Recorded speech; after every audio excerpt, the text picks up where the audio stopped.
dwi'n mynd i ddangos i chi sut i greu rhestr ar Twitter gan ddefnyddio TweetDeck. Dwi wedi sôn am TweetDeck yn y gorffennol.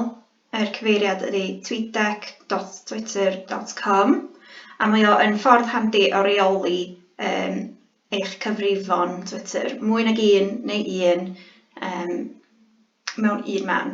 Felly dyma ni wedi logio fewn i cyfrif papurau bro. A be dwi eisiau creu ydy rhestr o'r papurau bro sydd efo cyfrif Twitter fel bod ni'n gweld unrhyw tweets maen nhw'n rhoi i fyny ar ein safle cartref. Felly, be dwi'n mynd i wneud ydy pwyso yr arwydd plus fan hyn, pwyso list, a dwi'n mynd i greu rhestr newydd. Dwi'n mynd i greu rhestr newydd a dwi'n mynd i alw fo yn papurau bro. A dwi eisiau y rhestr yma gallu bod ar gael i unrhyw un i ddefnyddio fo, felly dwi'n mynd i gadw fo yn public. Yr opsiwn arall ydy bod o yn private ac ond yn cael ei ddefnyddio gan yr perchennog. Rwan, pwy sy'n mynd i fod yn y rhestr? Wel, yn amlwg dwi eisiau yr cyfrif yma, papurau bro.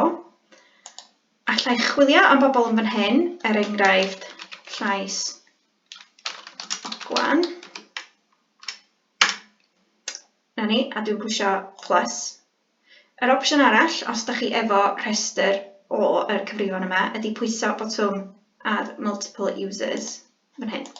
Rwan, mae gen i rhestr wrth fy ymyl o'r gwahanol gyfrifon, felly dwi'n mynd i deipio nhw fewn fan hyn. Conc 360. Gyda i echo'r wyddfa.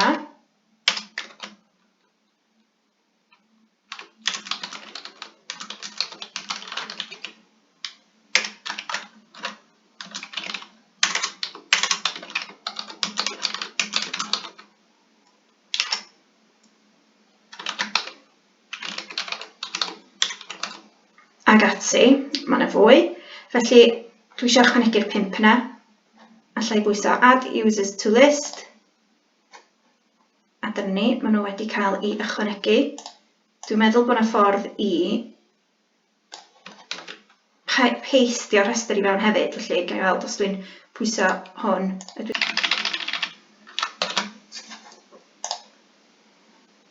A dyna ni. Pwyso done. Fel ydych chi'n gweld, mae hwn rwan, y rhestr, yr eicon yma, yn dangos popeth sydd wedi cael ei tweetio gan y cyfrifon papur bro ei hunain, neu wedi cael ei retweetio gan y papur bro. Enghraifft hwn gan y corwyddfa, neu hwn, ysgol bro Pedyr, sydd wedi cael ei retweetio gan clog 360. A dyna ni.